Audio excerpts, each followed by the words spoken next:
පිනෙම්ම පින්වත්නි අපිට අපිට විතරක් මෙතන දියුණු කරන්න තියෙනවා.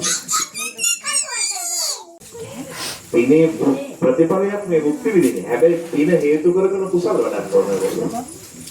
ඒ කියන්නේ දුකින් නිදහස් වෙන්න ධර්මය අවබෝධ කරගන්න, වීර්යය ඇති කරගන්න ඕනේ පින්වත්නි.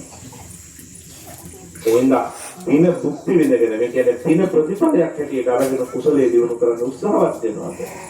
අප්‍රමාදී වෙන්න. මොකද මොන තරම් පින්වන්ත ජීවිත අපිට හම්බ වුණා.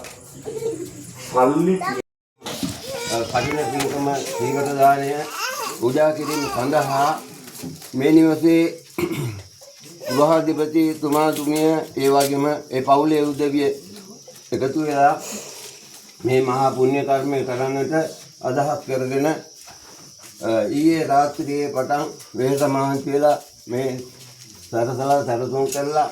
ඒ වගේම දානමය පුණ්‍ය කර්මයකුත් සිදු කළා. ඒ වගේම අද පාන්දර මේ පූජාව සඳහා සහභාගී වන සියලු දෙනාට ආහාරමය දානයක් පූජා කළා. ඒ සියලු දේවල් වලට ගෘහාධිපති තුමාතුමිය ඇතුළු සියලු දෙනාටම අපි පින් අනුමෝදන් කරනවා. ඒ වගේම මේ පුණ්‍ය කර්මයට සහභාගී වූ සියලු දෙනාටම